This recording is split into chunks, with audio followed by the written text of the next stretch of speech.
Good morning, everyone, and welcome to American Scousers Morning Coffee or Tea with American Scouser. It is Monday. We are back in action, brought to you, as always, by our friends at Reckless Coffee Roasters. And speaking of the coffee, it's Monday, so Grumpy is here in all his glory. Not as grumpy as the last couple of Mondays, but still grumpy. And not as grumpy is Matush. What's happening? It is a pretty decent Monday. The sun is out. I don't see any clouds from this little pocket of my window. So I From imagine your jail cell. so I imagine the rest of the world looks just as nice today. Glad to be, honestly, just glad to have a goal from open play. Talking, going into Monday. So it's a good feeling. Yeah, I mean, at least finally we're here after a good result. So that's been a while, it feels like. I mean, it's odd. Even Klopp was talking about it. Like, they actually won Thursday. It just didn't feel like it's, like that was a win on Thursday, Right. but it just did not feel like it. But let's be honest, we watched the first half, and my impressions of the first half, aside from like the Trent set piece, was this is kind of like Thursday. It's not like really happening much, and a much more different second half. I thought there was a lot more movement overall, at least like even before the subs came in, and it looked like a more fluid play, and all you needed to do was kind of control the game after taking the lead. Fulham is really plays very naive. It's a typical Marco Silva team and stuff. But what are your like overall impressions? There's a lot to talk about over the weekend, but I figure we cover the game a little bit first. Yeah, like you said, the first half. You would hope that after the goal goes in, you don't take your foot off the pedal, and that's exactly what it felt like. They were in the mentality of, all right, well, we took the 1-0 lead. We're gonna go into the second half. It's fine, no big deal. We'll leak another one in. And unfortunately, it took that, just like the rest of the season, it took them scoring for us to wake up a little bit. I think part of the problem in the first half was Elliott and Gravenberch just didn't give a good outlet to Endo or Kwanzaa or Van Dijk. It always felt like whenever Endo was picking the ball up, there was no one to give him the ball to, except to go back. And sometimes he would get caught a little bit too late on the ball, which is what kind of led to that first goal, right? It's just him being caught too late on the ball. But in the second half, I felt like Elliott and Gravenberch did a lot better in picking up those spaces and those pockets where they can then actually do something and help out. So I think overall, to Sparky's point, the result was good. It was great to see a win. It was great to see a couple goals from open field. But overall, it was okay. But with the players that were playing, I mean, you have a huge change in the lineup, and sometimes that kind of big of a change can really become disjointed throughout the field, and it didn't become as disjointed. So I think all in all, it was just swell. Yeah, Ryan says the midfield was definitely our issue in the first half. So he says Klopp's changes were vindicated. Feels like Klopp chose a team over Linders. I like when things don't go south as Linders, when things go great as Klopp. Maybe it's the other way around. Maybe Linders said, you know what, you don't know what the hell you're doing. Let me I want to know how people have all this insider information for this club. especially Thursday. No, look, I'm sure we'll get into a fist fight with Bickler on tonight's pod too. But I think the biggest thing with that trio over there is when Endo is the one receiving the ball, he does not pose a threat of turning with the ball and like coming at you. And I think that's like the biggest thing that you do get with Mac, or if somebody else was there. Good old Thiago when he was healthy and running around. That's like what you get with those guys. And I feel like it's very easy to defend, especially the way they were playing with those two guys parked over there as like defensive midfielders, when the guy receiving the ball with the back to you is never going to turn. Right. So you can even give him space and he's not going to turn. And then they were picking their moments to pressure him. And that's when Endo loses the ball, when he feels like, oh, wait, like he gets almost like baited into trying to turn and do something with the ball. And he just does not have the agility. So I think it just happens the same way all the time. Ryan says all three top teams just look real tired. Watch the last 3 hours. Ugh, why are you doing this to yourself? I watched the 3 Arsenal games, City and Liverpool. They all look tired. Yeah, I mean, especially those guys. I mean, I guess we played on Thursday too. But Mateusz, looking at their games and our game, you could kind of tell that they were going to be spent going into this, especially City, going into overtime and penalty kicks and stuff.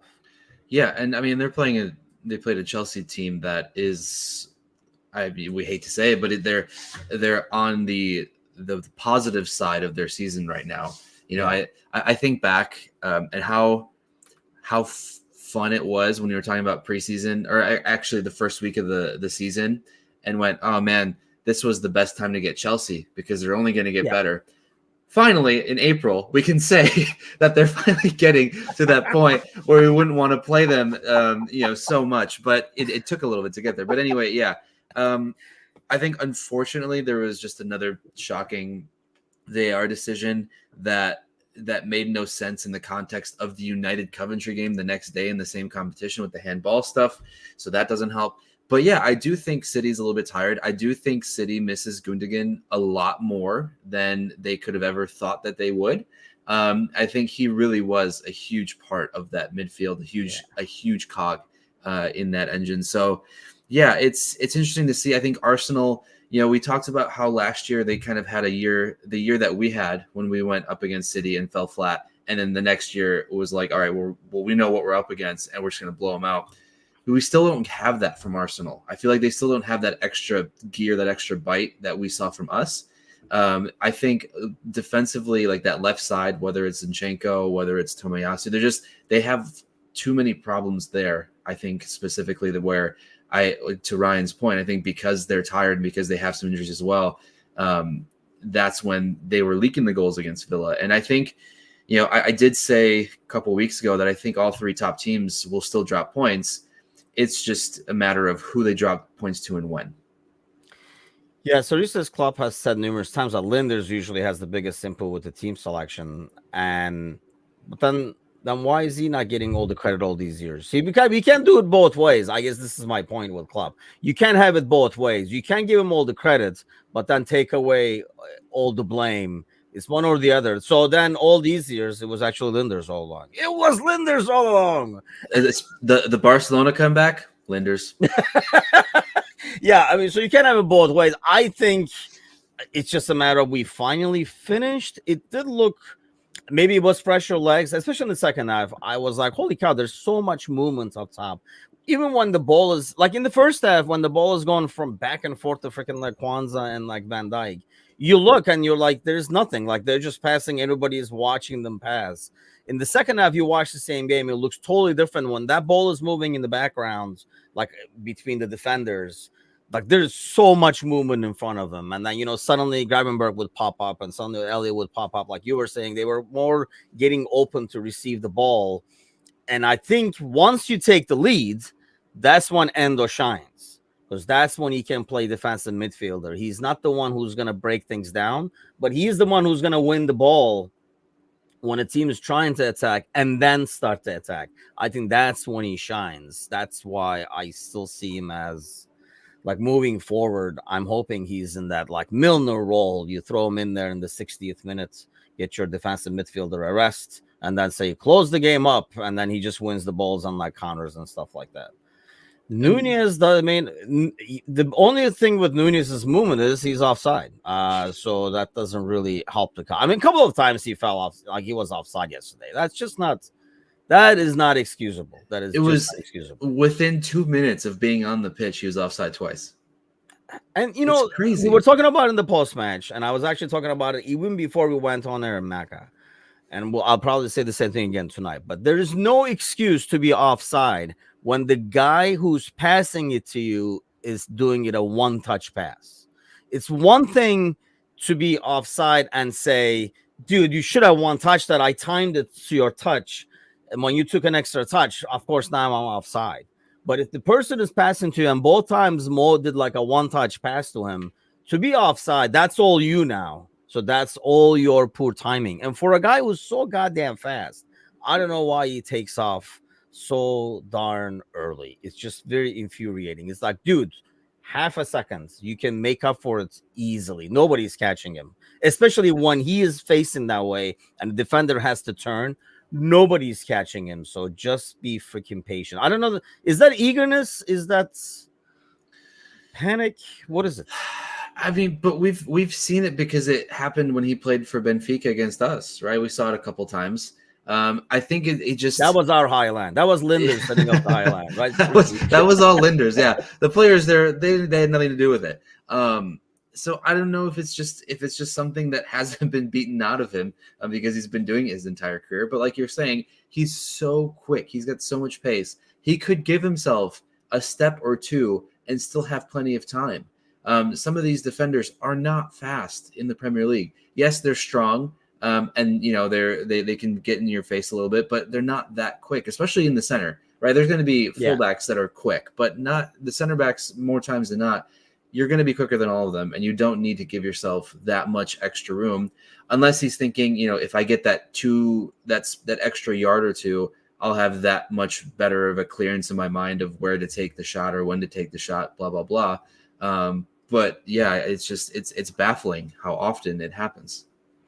And you would think it looked like, and I don't know, I guess we're gonna find out on Wednesday, right? It kind of looked like initially when we saw the lineup, we saw the changes, Klopp or Linders, whoever made them, we saw the changes, and we were like, oh, like a message is being sent, actual change, reaction, and things like that. Well, now we're going to find out was it just rotation? To give Nunez and those guys like a little rest. I mean, I thought Gakpo again was great on the left hand side. See, Sergi says it's Linder's fault that Nunez can't score and but when he does score, it is thanks to Klopp. Mo is shrinking into nothing. What's happening there? What is happening there? Oh joy! Oh joy! You figured we would talk Mo this morning, and we will talk Trent. Okay. Well, Mo, I think there was a video shared about all of the chances that have been missed that Mo's created earlier in the year. I think there was a little compilation video that Kazi posted in the Discord.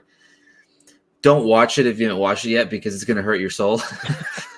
I would not recommend it for the faint of heart because, yeah, it was not great. I think Mo, unfortunately, what made him really good has now sort of left him in the past, if you will. Like he can't take players off the dribble anymore. He doesn't have the pace. He's still quick, don't get me wrong, but he doesn't have that second or that third gear quick that we're so used to him seeing. And I think worst of all, he doesn't have the confidence anymore that he used to. And we talk about that game against United where he gets that ball from Keita and first times it the bottom near corner, as the ball is skipping off the grass to him. And if we were to do that all over again right now, he takes a touch or two, the ball goes wide, and it's one of those things. I don't know if he's going to find that confidence again while he's here. I think that's the most disappointing thing. I think he will forever be a legend. I don't think that's anything that anyone will ever argue with, but I think it's come to a point where we've realized that, especially we've talked about it before. I think Kazi mentioned it, or maybe it was Galley or Bickler. Someone mentioned about I think it was Bickler last Monday about how the team has they look better without Mo in on the field. So with all that in mind, with seeing Diaz on the right side and seeing what he's able to do, like he made Anthony Robinson a little uncomfortable on that right side. Yes. Because of how he was able to go into Robinson, how he wasn't afraid to go into Robinson. And not to say that Diaz is the full-time right wing replacement, but when you have guys like Gakpo, Jota, and Nunez who can all play the left wing, maybe there is that progression there where Diaz plays on the right side. I just think overall Mo's time here, as amazing as it was, is just coming to an unfortunate end, and we wish it would be not as whimperous, but there's still some games left. So he might bag whimperous is a great word, by the way. Is that a word like we're gonna have to go to? Whimperous is a great word. If it is not, it should be. Is all I'm saying. I'm not saying it's not. It is not. It's not a word. It's not. No. Dude, you gotta submit that. Whimperous, I think, is a great word. Thank you. I think so too. Yeah, it should be. How come it's not? English like is so maybe English was that like a direct Polish translation? Polish to English. Yeah, I mean, I don't know. like a lot of comments talking about him leaving, like, it's one of those, like, I love that Kramer line. It's like, up here I'm already gone kind of thing. I just don't think that's it. I don't think it is. I don't think a player like Mo, especially a player like Mo, like, I don't know why. Maybe it's just like how they carry themselves or the impression they give or whatever. But if like Van Dyke was in a similar situation and people said, "Oh, up here he's already gone," kind of thing, I'd be like, "Yeah, I can kind of see that." Maybe, I don't know why. Maybe because of the way he carries himself. But Mm. if you look at like Mo and how, I don't know, like aggressive, ambitious, non-whimperous. That should be another one. So the offsets the whimpers thing. Gotcha. He is. I don't see why he would be like he's not out there thinking like, well, I'm gone anyway. Like, I just don't think your analysis, I think, makes a bit more sense. Some of the things are not there physically. I think the agility, and then some of them are not. Some of them is just confidence in terms of like that taking the one time or taking a touch, because it seems like the opposite now. Like, he takes it one time when he should take a touch, he takes a touch when it should be one time. And at the same time, yeah, I mean, if you watch that compilation and you're like, and he had another one yesterday, mind you, to Nunez. If Nunez slides in there, Yeah. that's the goal instead of, I don't know what he's doing. But yeah, I don't know if he was off though. I did not watch the slow-mo repeat afterwards to see if it was off or not. But Because that's Mo, another pass that should be no, like most pass to Nunez. I don't know yeah, if Nunez is on or off. So I mean, that should be another goal easily. Just yesterday within the cameo appearance, if he has all those assists, are we still saying the same thing, or are we saying, yeah, he's not as dangerous in front of goal, but he's creating so much? So but does the whole thing change? a lot of those chances though were before AFCON. Though I think that's another thing, right? I think there was the pass to Diaz against City that was the absolute Yeah, beautiful pass that should have been slotted 2-1. So, but outside past that, there hasn't been much. But like you're saying, because I don't think that Salah thinks he's gone and so his head is gone, because he is the type of player that he wants to break every single record that yeah, is within breaking, exactly. right? Yeah. He's gonna be like that. So for him, he is probably more frustrated just by what is going on in his head, not in terms of leaving or anything, but just the fact that he just can't seem to get it right as often as he used to. And so I think we try and lie to ourselves sometimes about how great of a condition we might be in, but sometimes your body just doesn't allow you to do the things, or your mind doesn't allow you to do the things that you used to do. Preach, brother, preach. So yeah, it's not to say he's old, and it's not to say he's not in shape, because the guy is in incredible shape. But sometimes you age and you just can't help it. Yeah, I mean, that says players go through blips as the Salah too much being made of it.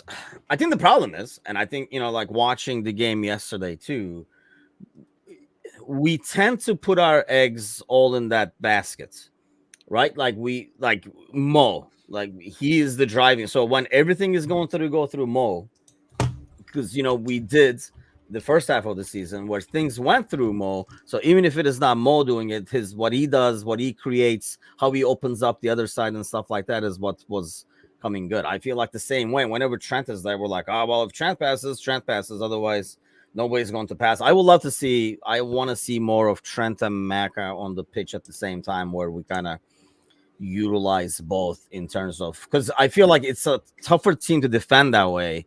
This is a bit easier to defend. Just prevent Trent from getting the ball and putting his head up. Just let Endo put his head up. So I do want to see that, but I think it just goes back to that. When you put all your eggs in that basket, what Daz is saying is like too much is being made of it, because, well, now the basket as a whole. So now what is what happens? And I think we've struggled with that. And what has happened is Sobosla is like, I'll shoot from here. And then, Gravenberg is like, I know, I'll just dive in between three guys. Everybody seems like they're trying a bit too hard to make up for that. And I think that has been like probably the biggest downfall, is people trying to do too much and not staying within the system. Probably staying with the system and giving him some time to kind of get back into his form would have helped too. I mean, yeah, he does have high standards. But the catch is, I guess it goes back to what you're saying. With the age, those blips become a bit more dangerous. When somebody's 25, you're like Nunez. You like I was about to you say, like he'll I come mean, around. But when it's like Mo, like you worry that is it too late to come back from that? because And when you but add the injury to that, like all it takes is one injury to a guy that is 31, 32 years old that derails his career. And it's not saying like I don't think Mo sucks now. To Ryan's comment, like I'm not saying get rid of him. I would hate to see him go, but you also have to look at it from the sense of the club for the next 4 or 5 years. He's not in those plans. He can't be in the plans for the next 4 or 5 years. The manager you're getting in is not going. He's not looking at the future and thinking, okay, so a 37-year-old Mo on the right wing, that's what I want to have right in 5 years. He's going to need something else there. And I'm not saying, that Mo doesn't have a spot on the team in the next year or two, but at the same time, when you have a guy go through an injury like he did, and I don't know, we maybe don't know the full severity of that injury because he kept getting pushed back a little bit. And then maybe did he come back too soon? I don't know. But when you put all that together, it just looks like a player that is on the decline. And yes, because of how great he's been and how high of standards we hold him to and how high of standards he holds himself to, that decline looks more drastic, but there is a decline for a reason. And I think it really depends on who's coming in and what their vision is, because like I said, I can't see Mo being here in 3-4 years. And why have your plan around this team revolve around someone who's going to be leaving? Sergi, if Salah stays, I think he'll be phenomenal next season. Like VVD stepped up. Different positions, different Yeah, situations. that's the I only thing can't. with that. Like bit different playing a center back, and where I think we will all agree that Van Dijk physically is not the same guy he was 4 or 5 years ago. But obviously, his form and his play over last year has gone a lot closer to what he was. You're never going back in time. I have found this out the hard way. You're never going back in time, like physically, but it's a bit easier for, I think, a center back to adjust his game and his play as opposed to a winger, especially if your play was based on your agility and movement and stuff like that. And those are the things that go back. It's like being a right back. If you're like, if you like, you were relying on speed. If Kyle Walker becomes slow, he's a piece of shit. Like, he's not a good player. Like, his speed is his biggest asset. So as he gets slower, he's not going to be like, but, it's just not going to happen. Give Mo Olivier Giroud's body. And yes, I could see him then change his career in a way that would suit him better. But because of what you're saying, of what his entire career has been predicated on, it's not that simple to just step it back up, because you're not going to get that year back. Yeah, and here's the thing, though. Like, let's not make it sound like everybody's playing great and Mo is just bringing everybody down or anything like that either. It's just, I think, goes back to what Daz was talking about. We're hoping that, you have a couple of players that you hope to pull you out of that funk and, score that goal or whatever. And that's, obviously we're looking at Mo, and that could be, I know a lot of people go to like how much he's getting paid. I really don't care how much he's getting paid. He's getting paid because of what he's done, not because of what he's going to do. But at the same time, you're kind of like relying on that, and you just not getting that. Brian from work says, as he gets in trouble at work, do you think a new manager would want to keep Salah to limit his chance as a new manager? Yeah, I mean, here's the thing with any new manager, and whenever we talk about players, it's like really weird because you don't know what system they're going to play. And if that person fits the system. I think you come in and you have a system in mind or a system you use, like Amarim comes in and plays 3-4-3 or something, puts Trent on the right, like Trent puts him on the right hand side or something like that. You know what I mean? Like, then you say, yeah, that guy can fit there, this guy can fit there. But if you come in and, there might be a player that we are really big on that the new manager comes in and says, yeah, just doesn't work. Like, I don't know. And he might be like, that Carvalho kid, you guys got to get that guy back. You don't know based on the system. I think it's going to really be different. But if Mo gets even close to what regular Mo is, what we're used to, Mateusz, at the same time, you would think, similar to like what we always talk about Trent, he would make a spot or he would figure a way out. Oh, absolutely. If this is Mo before AFCON and we can still get most of that back, he absolutely has a place that he can find, or that he could fight for. I just don't know if the plans, depending on the manager, is if it's worth it more for the club to get the money from Mo rather than have another year out of him. I know that was as a discussion. I think you, Kazi, and maybe John, it was you guys had. It was on a Wednesday, maybe a couple of months ago. Was, do you take the 100 million or do you take the guaranteed goals and assists, like in a hypothetical what if scenario, right? And so I think when you have to look at it and look at it long term, because this is a business at the end of the day, they have to do what makes sense for the business. With Edwards coming in, Hughes coming in, these guys are definitely treating it like a business. The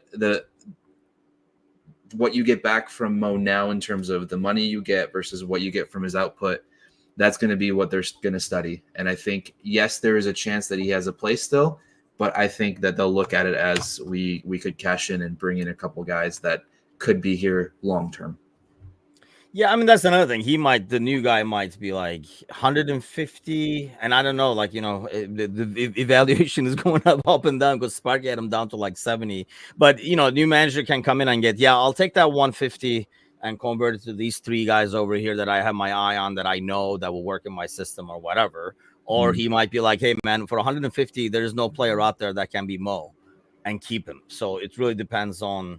But I guess the more importantly, going back to what Brian was asking about, does that really is that going to be the manager's decision is another thing, or is it going to be Edwards saying like, yeah man, I know what you're saying, but at the same time, I'm not gonna give you 150 next summer out of nowhere when his contract runs out. So you want the 150 now or nothing next summer?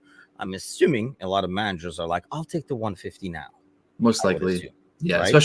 especially if you were a new manager that's trying to fill the boots of such a historical figure of the club now, and wanting to put your own, I guess you need to leave your own imprint on this, then you're going to take all the money you can get to get all the different players you can get that you think will make the most sense, rather than just sort of skating by with what the old manager used to have.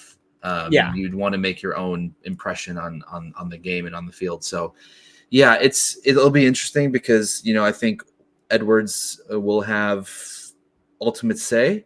And I think he'll want a more of a yes man, not like Klopp, where, Klopp ends up driving the recruitment and kind of who comes in, who leaves kind of thing.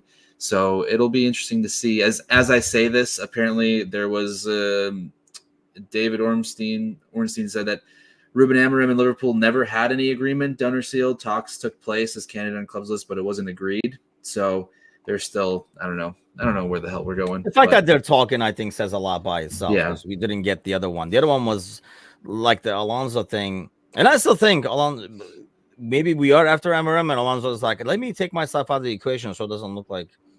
Can we really quick give Bayer Leverkusen a ton of credit for not only winning the league last week and then having such an emotional high, but then taking care of Europa and then scoring in the 98th minute against Dortmund to draw level and to still hold on to being unbeaten in the year. I think it's pretty impressive. Oh, because they were unbeaten, right? Okay, yeah. I was wondering because I read about that and I was like, okay, like they already guaranteed it, but okay, I didn't. Okay, yeah, the mentality is still there. It's impressive because I think back Pep Linders is the. I think back to the season when, we could have broken 100 points pretty easily, but the league was already wrapped up with 7 games to go. And, from there, we know what happened. Like, we took our foot off the gas because, that's just what happens. So, that is kind of like what happens, though. I mean, I hate to say it, but yeah, you just kind of go into the cruise mode. And once you go to the cruise mode, and this is like the good point over here. Okay, so we'll help Ryan and Sparky get in the ring together. Because Ryan says, I think the top teams are just tired. All three have gone deep in competitive competitions. It happens. It's tough, dude. And Sparky says, I don't buy this player shit. I like the voices you gave each person I too. know, yeah, it's like making it a bit more cartoonish than it has to be. But top teams have always played a lot of games with smaller squads and only one sub in the past. I kind of have my answer to this, but what do you say to I have to. No, you start. that? I uh, always have to start. I say it's because you're comparing. Sparky is, old school, and I think when you compare old school, the teams on top and the other teams have a much bigger gap than there is now. You didn't have the little guys full of international players and top players and stuff like that in the past. Everybody had, because obviously there wasn't as much money floating around with broadcasts and all that kind of stuff. So I think, especially domestically, like domestic league wise, I thought the English teams had a much easier time, which is why they were not at times as successful when they went. And this is when like the Italian teams and stuff like that were doing better because they had a much tougher league. I think now you see, obviously, this year's the exception, but English teams doing a lot better because they face better opposition domestically than they used to. I'm not saying the teams were shit, but the gap was nuts.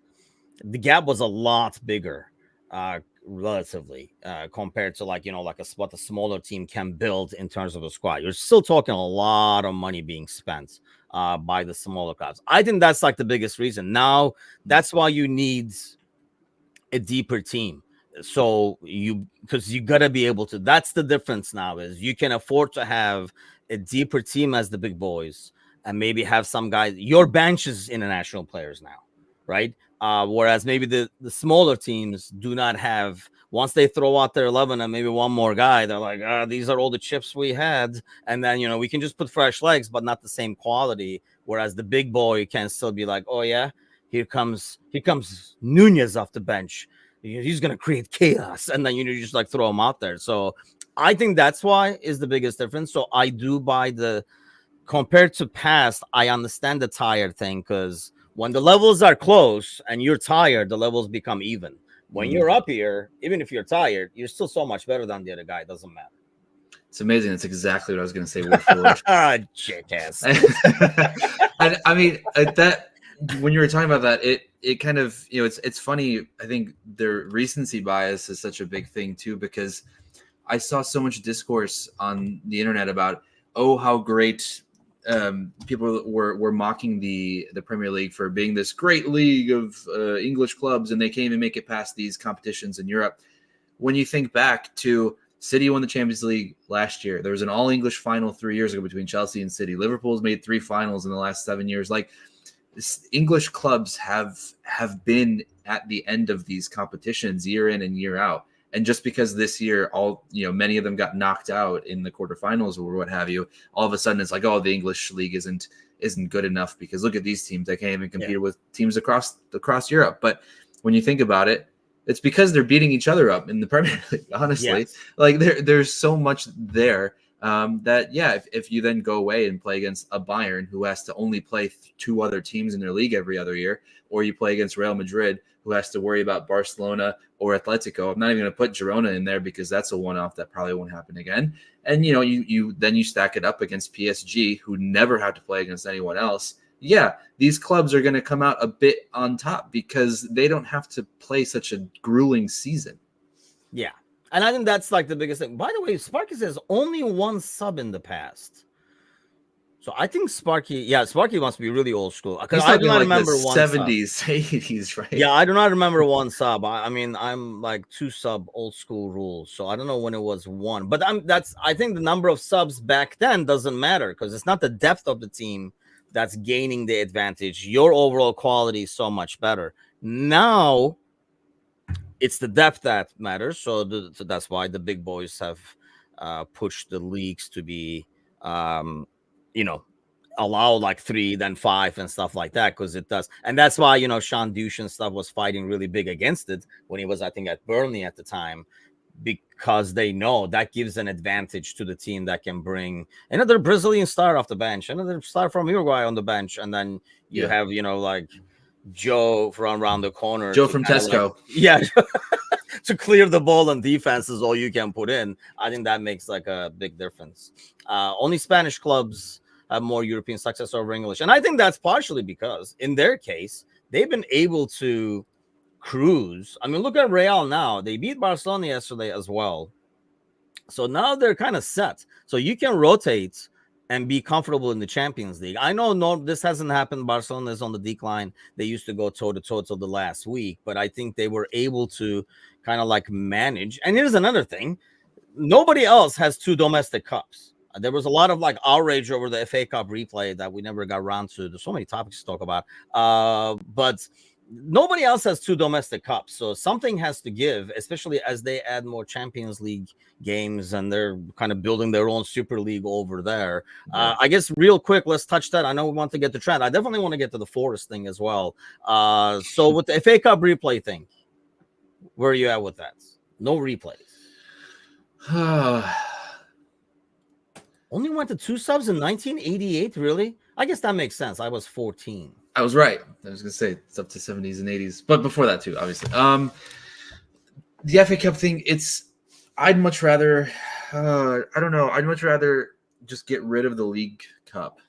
if you're worried about fixture congestion, there is the magic of the FA Cup. I think that you lose a little bit with, but at the same time, the replay will only suit the team that is theoretically stronger, right? If you have a Premier League team go up against a League One team that goes into a replay, usually the Premier League team will then be on top in the replay without any problems. So I guess if anything, it could add a little bit more randomness to the FA Cup. If you can have a team that can sit back and just absorb and take it to maybe 0-0 and take it to penalties, and then penalties, you never know what's going to happen. So I think it's okay in terms of the fixture congestion. I just know that there's going to be a lot of traditionalists that aren't going to be too happy with the change, and they'd much rather speak enough. They'd much rather change something from outside of the English league or outside of the English footballing sphere rather than change what's inside of the English footballing sphere, if you know what I mean. Yeah, and that's, dude, the two domestic, you have to think about lower leagues. I can't remember if Kazi said it himself or he was quoting him, but why don't we support the lower leagues without hoping that they get like a lucky draw against the top team so they celebrate getting their head bashed in to make some money? I mean, why can't they find a better way to funnel down this ridiculous money over the top in the Premier League and even Championship? Like kind of like trickle that one down a bit better. Come up with a system where these teams don't rely on hoping that they pick a Premier League, get their head bashed in, but save themselves financially for 4 or 5 years. I mean, it just doesn't. And how is it fair to the other team that just matched against somebody else in their own club? So who's going to save them? I just don't understand. It just hurts. It just helps good teams in the Premier League is what you want. That's cool. I mean, that's why the no replay thing is fine by me. And the problem with this is then nobody cares about the League Cup now. Themselves do not care about the League Cup now. And they made it official when they told us to send kids out there instead of rescheduling the game. I think that's when England said, you know what? Actually, we don't care about the League Cup either.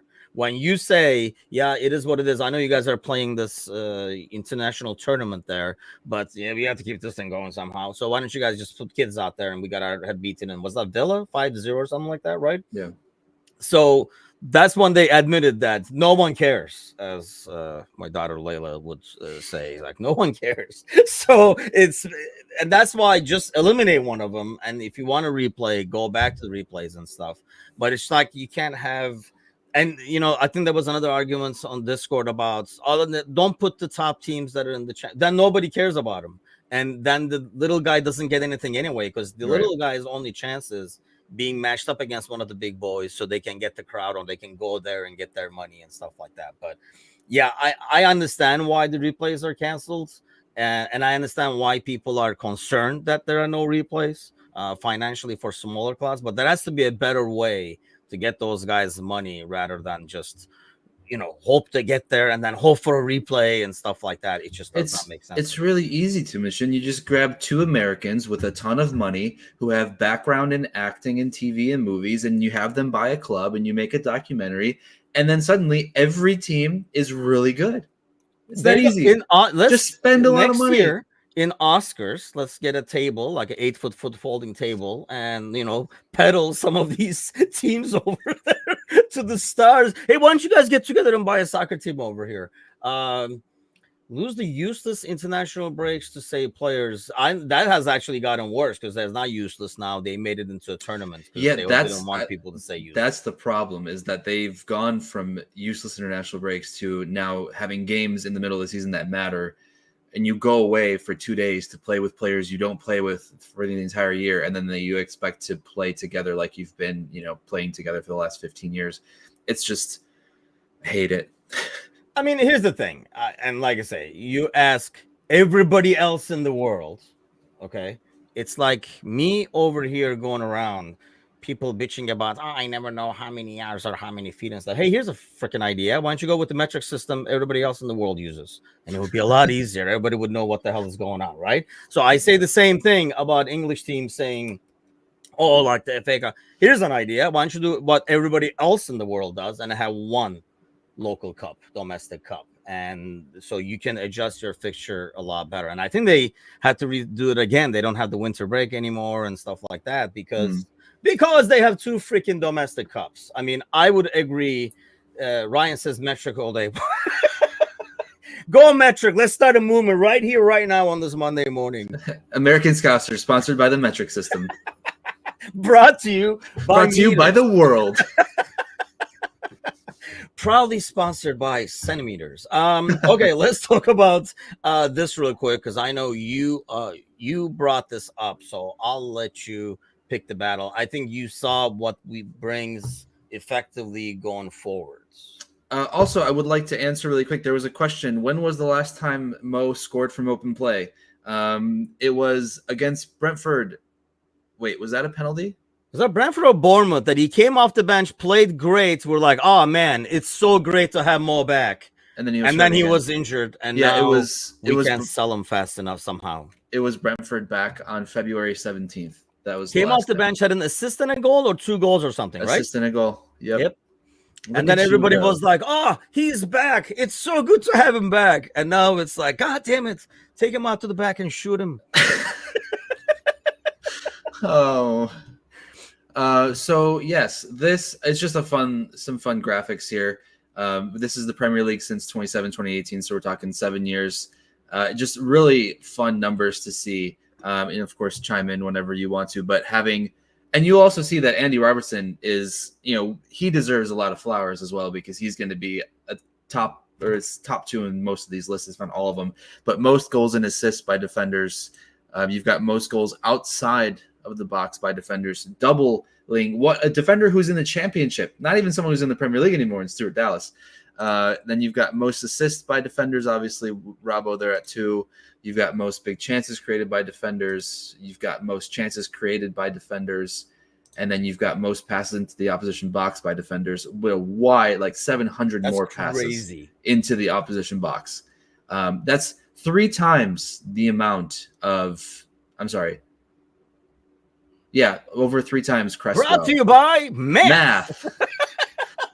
4.5 times more than Ben Chilwell. So, and then, they're just incredible numbers to see when you kind of look at it in a vacuum. It's just really impressive to see just how much the kid's been able to do. He's 25 now, but yeah, it's pretty nice. Oh, I can make it bigger all along. Oh my goodness. Science. Brought to you by Science.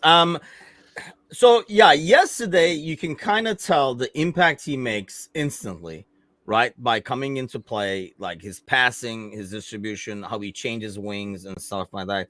How many misses do we have in the box? This is not the topic, Sparky. Yeah. And not to mention, by the way, if anything you're going to criticize, you can kind of look at that and say, hey, he's put the ball in the box twice as much as Robo, but doesn't have twice as much as Robo assists, by the way. So if you're gonna Mm. criticize anything, you could do that. But I criticized Trent enough, so I'm not gonna go there. But at the same time, you saw in the in the goal, and I still can't decide. That's a more miscommunication between him and Elliott, and that could be because they don't play as much together and stuff.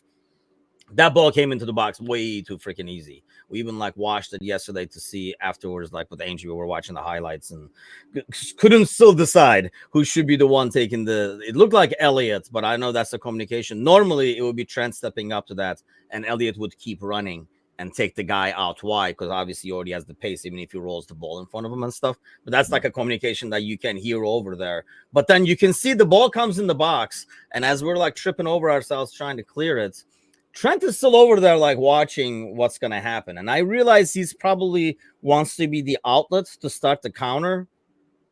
But, you're a right back and everything. So you should probably get back and help defend. But I really think the biggest solution I've come up with this is the 3-4-3 and putting him on the right hand side. Here we go. And, because you need to find a way to get the passing out of that. And I would love to see him and Mac and stuff on the pitch at the same time, where danger in terms of passing can come, like, and the vision can come from like different angles. And it would be because you can see his passing, man. I mean, like, I know some of the things he was trying a bit too hard and the passes were short and stuff like that. But some of the vision and stuff is just like crazy. Why can't we just make him a 10? Because that we don't have that anymore. We covered this. But see, the sport had the 10 for so long, and we have evolved into these different styles of play, and we've lost it. And we're looking for someone to bring it back. Why not Trent? Hashtag why not Trent? Hashtag there's no more number 10. We can do this hashtag game all day. John says, by the way, on Instagram, have you heard the news? The move for Ruben unlikely. He's being with West Ham manager's job. There were, that same tweet I mentioned was that West Ham approached him, but that was pretty much the end of it. Yeah, that's like, Kazi approaching Margot Robbie. As we always talk about, like, I mean, you can approach all you want, and they're like, "Who the hell are you? What, West Ham? What West? What?" And yeah, I don't see that happening. I would think, if anything, he would go to like another club or something like that. But he's not going to go to West Ham if he's coming to the Premier League. I realize following Klopp is not an ideal situation for any manager because what you're going to be compared to. But man, still, like, you gotta take that well over going to West Ham. Yeah, nothing against West Ham, but they just conceded 5 against Palace. Liverpool only conceded 1. Checkmate. There's your answer. Sparky says we are playing 3-4-3. If you look at the way he played, no, Trent plays 3-4-3. We're not playing 3-4-3. Trent is playing 3-4-3. And then we get caught defensively. So we're actually still trying to play 4 in the back, and we're making him inverted, but he still has a defensive responsibility that we have not covered. Or the problem is we have never replaced Henderson, who was that 4th guy coming back all the time and covering that line. And we don't have that anymore. And look, regardless of what we play as when we have the ball, I know what Sparky's saying. When we have the ball, we kind of turn into a 3-4-3. But defensively, he's just not there. So, and it's not going to Sparky says saw the good and the bad with Trent yesterday. Great passing and goal, but no defense. And that's why I feel like, you put him out wide in that midfield, not in the center, not in number 10. Because, I mean, here's the thing. I don't know. He might be a totally different person when he gets, I hate to say like he gets what he wants, because I don't want to make it sound like he's pouting. But I think it's too late to go back now. I think we were talking with like Angie yesterday when we were watching the highlights. Just make him like the good old days when he's whipping that ball from the right hand side, like from like the Diaz in like the 3rd or 4th minute. That's the perfect ball. Probably should be a goal. Just put that freaking back there. But I think it's too late. We've let it out. So now I think in his mind, he does want to play that creative attacking midfield role. So once you do that, you can't get a guy back on defense and be like, no, you're like still a defender. I just don't think we can do that. So now the new manager's gig is to trying to find out that Trent is not in top 3 in England at right back, says Sparky. Defensively, Yes. Overall contribution, if you look at the numbers that Mateusz just threw up, then, well, not threw up in that sense, but threw up on the screen. Yeah, you have Walker or Trippier, right? I mean, that would be your options at right back, which maybe we talk about him moving into midfield. Maybe that makes sense for England. Let him get his fix in midfield in England, and then just do what he needs to do at Liverpool. But then you've got into it. Like once you have that, once you have the taste of something, you want to keep going back for that. And if you give him a little bit, you're going to have to give him a lot more. So And maybe he knows that he's not as good defensively, and he would rather just, I'm really good at this. I should probably be doing more of this. if they notice that I keep not defending, they'll have to put me up higher. They'll have to throw me in midfield. But no, I blame Linders. John says, thoughts on Carvalho coming back. Do you think he has a future for us? I mean, really, again, right? Like the 10. The 10, yeah. Bring back the 10. Hashtag bring back 10. No, I think it really depends on like the new manager more than anything else, on what he's gonna play and stuff like that. I definitely feel like there's one or two players that are here now that we are big on as fans. And the new guy is going to be like, yeah, it's not working out for me. It's not really doing it for me. And then there are guys like Carvalho, perhaps, who's going to be like, that's exactly what I need, kind of thing. Sparky says, hate to say it, but I can see Trent going to Madrid. I don't completely disagree like with that. Midfielders to cover. What was it? I'm sorry. I would say I don't completely disagree with that, because in my head I just got an image of Trent and Jude are good friends off the pitch.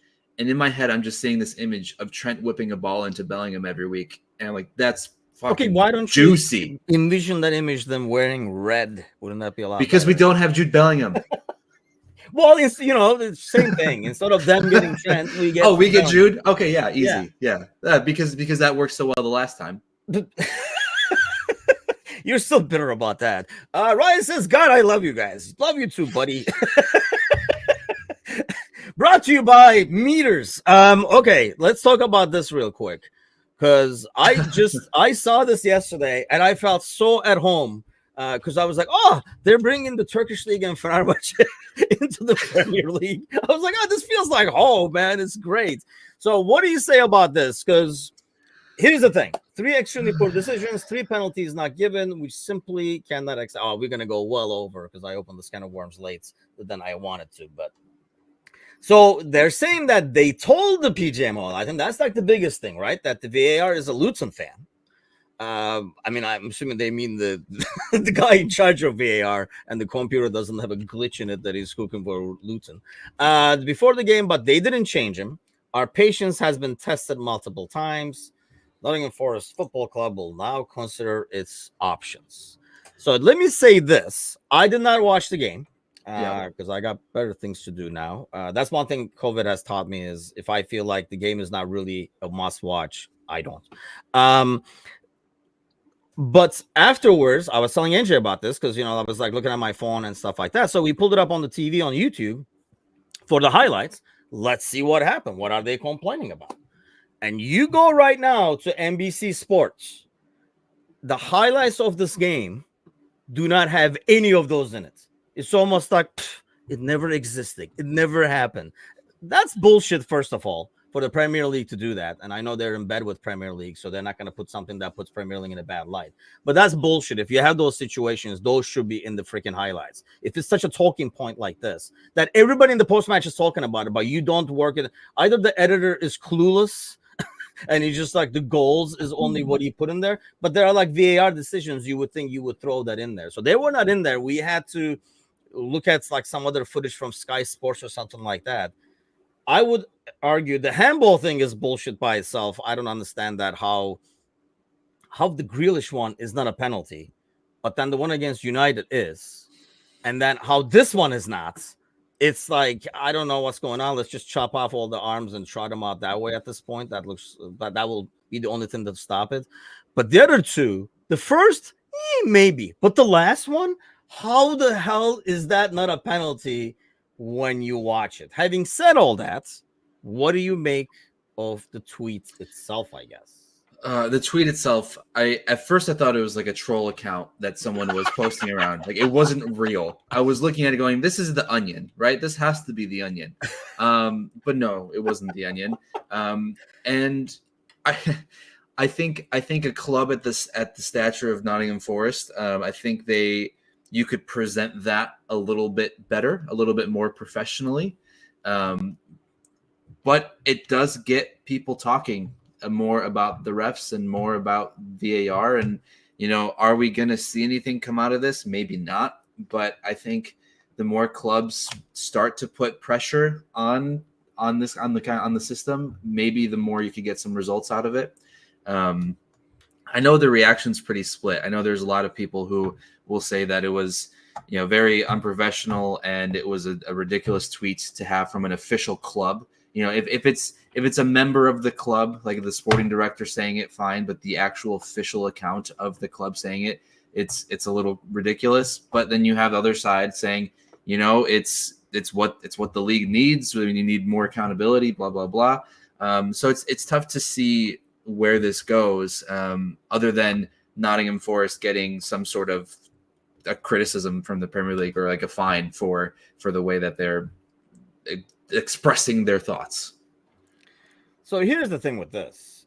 I do not agree with this. Sour grapes and deflecting from the bad results. So then were we sour grapes when we were talking about the Spurs game for the entire few weeks? I mean, but then Sir Z says, I'm glad this came out. Blatant penalties. The corruption needs to be called out.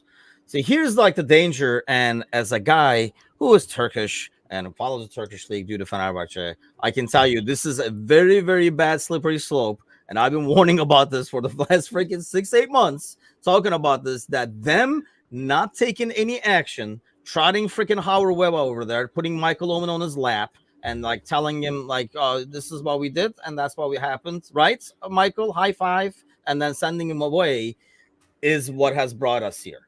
The Forest owners are crazy, yes, because they are also like they own Olympiacos and stuff like that, so they're kind of used to dealing with this stuff in that sense, similar to, because the Greek league is very much like the Turkish league in that sense.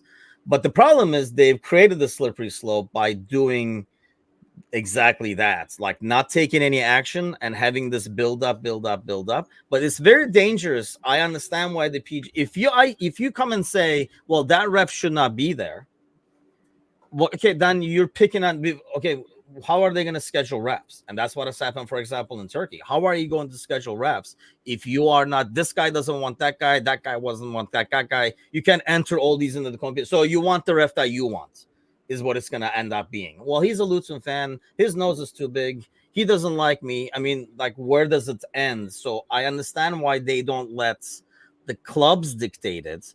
But at the same time, Forrest's response is a little, I think Carragher said it best. It's like a dude in a pub, like the way like they presented it. But I guess the difference is, Matosh, they're saying that they told PGMOL about this and nothing was done. And then you get this game on top of it. And here's the thing. The guy in the VAR knows that Forrest didn't want him there. So is there a part of a spite of this? What is it? Because they're not getting punished. The dude trots out there like the next week. He'll be off for 1 week, and then he'll come back as VAR. Before you know it, he's the main guy.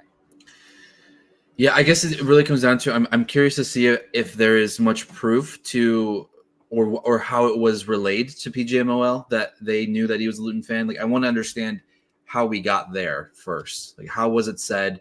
What the evidence was? Blah blah blah. Before we go into the next layer of it. But yeah, was he like in like a full kit wanker like in the Luton?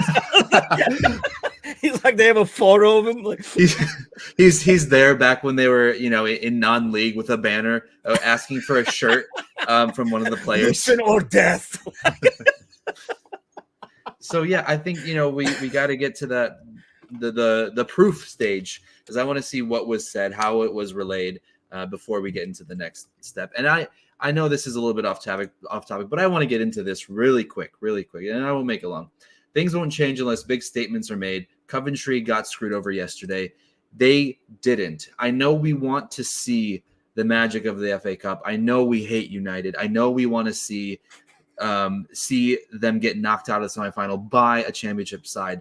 But the fact of the matter is, we know the offsides rule was never made to be scrutinized by centimeters. However, with VAR, that is where our head has to lie when it comes to offside. And offside is offside. No matter how close it is, if those lines are drawn, he's offside. He's offside. Like, I always love the fact that we so conveniently as Liverpool fans forget the fact that Lukaku was onside in that final that he played against us. But yet, when it's in our favor, oh no, it's fine. The system works great. But then when it doesn't go in our favor, suddenly everything's fucking corrupt. Like, I know every fan base has these biased homerist opinions, but it's just so frustrating to see how quickly we're like, oh yeah, no, it's fine for us. But then as soon as it's something else, like, oh no, everything's corrupt, everything's screwed. The rule is a rule. VAR is VAR. It is what it is. You know, like, there's some things that we can argue about the subjectiveness of it. Yeah. But offside, it's clear what their intention is as VAR is offside. Is no matter how offside, whether it's a centimeter or 2 yards, it is offsides. And that's it. And that's the thing. I mean, if it's offside, it's offside. The Lucho thing happened because they didn't communicate miscommunication. Well. It worked again. Correct. But they just didn't communicate well. I don't think that's subjective. And we may not like it because, you know, his shoelace was too long, so he's off and stuff like that. But it is what it is. You draw the line. If it's off, it's off.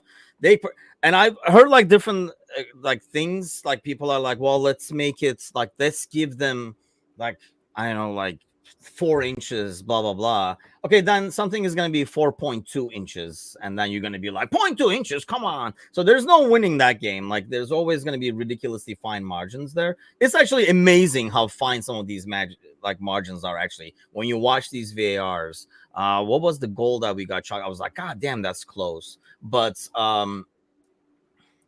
yeah, I mean, Kenrick says VAR is the author of their own criticism by their lack of funds to do better. Yeah, I mean, that's the biggest problem, I think. I agree with that. It's the fact that how do we not get VAR consistent?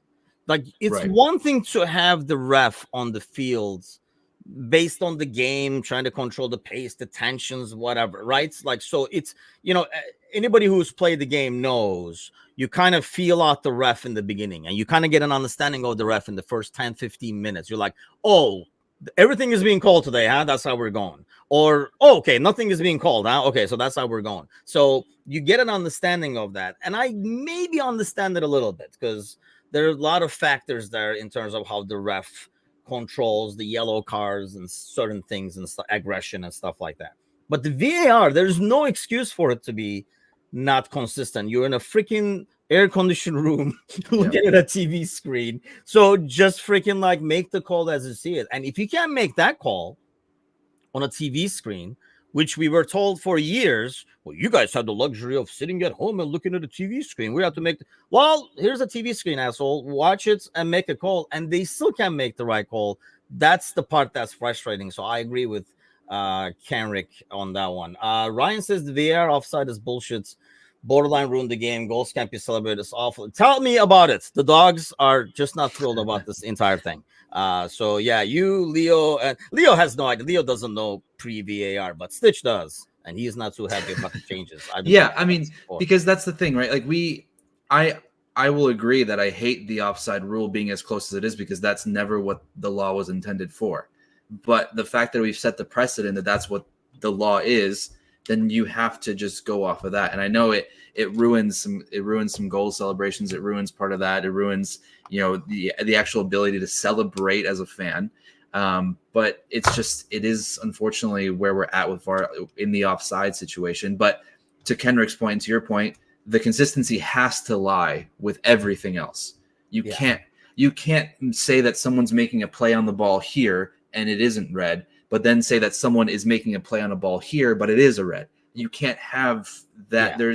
You need to be a lot closer in. And I think we've talked about what we would try to do to fix it. And it's, you know, having maybe a third party be VAR, not part of the PGMO, not part of the brotherhood of the referees, you know, where they're always going to just protect each other. Because, you know, we've seen that. And then really quick, Sir Z, yeah, Diaz was not offside. We know that. We said that. We said the problem with VAR there was the miscommunication. not the offside Yes, call. how they screw that up is another story by Yeah. itself. But I agree with Steve. I actually thought, I'm like, this is going to be offside. That's what I thought too. I actually thought it was going to go out because it looked like you're looking like this, but if you kind of like turned it like this and looked straight, it looked like it was going to be off. So I was. But Timochin, it's Liverpool, so it's not corrupt. He's on side. And 30% of the time, the error is wrong on their calls. If it's a red card, yeah, I mean that's the part that's nuts. But I understand at the same time there are better ways to go about it. And what is like Forrest saying? They're going to pursue. What are they going to pursue? They're going to pull a Fenerbahce and pull out of the league and be like, "Hey, we're going to talk to other countries and stuff like that." What are you going to do? That's like too much of a knee jerk reaction, and I understand that. I mean, and that's the problem with hiring Klattenberg and stuff like that. The bottom line to me is they got to figure this out before they got to stop the slippery slope. So instead of trotting Howard Webb out there and doing half-ass apologies and or excusing every goddamn thing and making a show where Michael Owen agrees to everything Howard Webb says, they got to really punish the errors that they mean business, because this is the path we're going. We were going down this path for a long time, and it's only going to get worse. The only thing they're lucky with is the fact that it's the end of the season. There's like 5-6 weeks left over here, because if this was 2 months ago, it could get worse, because now they're going to look at every single game and like pinpoint every other thing. Forrest is wrong. One call is a possible penalty. I don't know, man. The first one, it goes to the I've seen him given, and I know that sounds weird, but I've seen him given because there's contact there. Yeah. You might say, I know we were talking with my brother the other day about this. I'm understanding this like not enough contact bullshits. If it's a foul in midfield, it's a foul in the box. This not enough bullshits, I don't understand. Not enough contact. It's contact. So if you were going to give it like 40 yards out, you should give it in here. The second one, the handball rule, that's another hour long or more like a day long show sometime to figure that out. The third one is just, I don't understand how the hell that's not given. Here's a suggestion, or I wonder what everyone would feel about, because it feels like, with penalties, I think part of the problem is that they're weighted so heavily in favor of the attacking team, right? Penalties are converted at like 70-80%, something like that. Yeah. So it's really difficult sometimes to justify a penalty on X amount of contact versus Y amount of contact. So what if the person who was fouled had to be the one to take the penalty?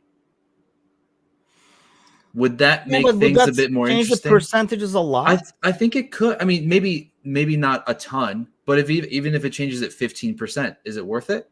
I mean, Chelsea would be all for it, because then they would have Sterling. I'm just trying to come up with different fixes. Obviously it's not going to fix everything, but maybe it'll make it more interesting. I don't know. I like that, but I mean, that's the part I like. Given but shouldn't, says Ryan.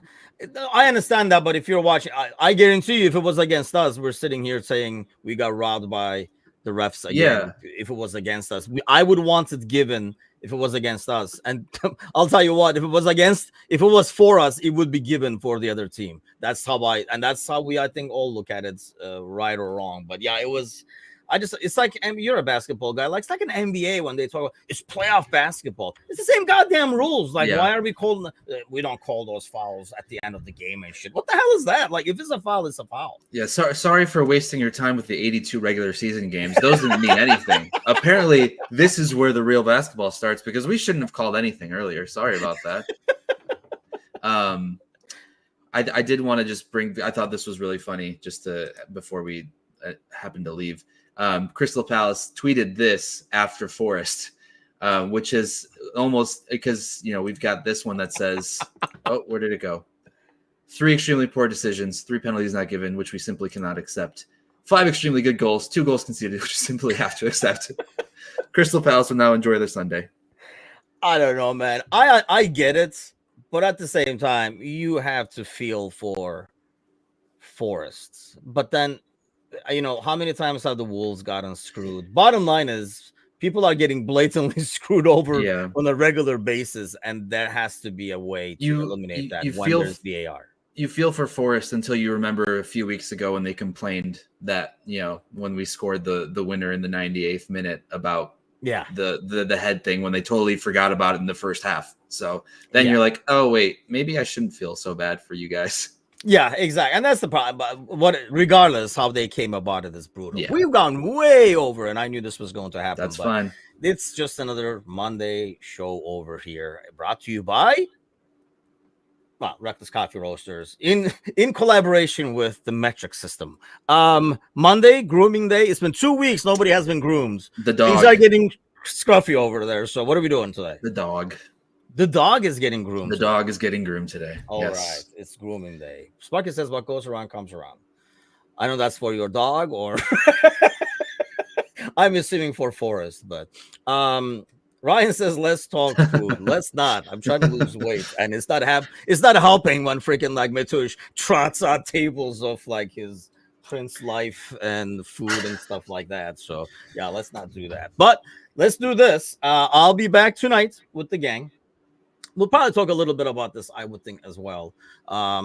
Not that we're gonna save the world, but and probably talk food as well. But on Wednesday, do not forget. Obviously, it's match day, so we will not have the morning AM show, but we will be here for the pre-match. So no morning show on Wednesday, but we'll be back tonight, and then obviously we'll be here for the pre and post match against the Everton, which we didn't even get to talk to. Actually, that's the next time up, but we'll see what happens. So thanks as always for those joining on Instagram Live, Facebook, YouTube, all over the place. Like, share, subscribe, and all that kind of good stuff. Grab a friend by the ear and let's increase these numbers. Get us some additional followers. And look at what they're missing, people. Look at what they're missing or avoiding, either which way. But either way, don't let them avoid it. If you suffer through it, they should as well. We'll see you guys tonight. Have a great week. Enjoy the win from yesterday until more stress comes your way on Wednesday. Take it easy, everybody. adios.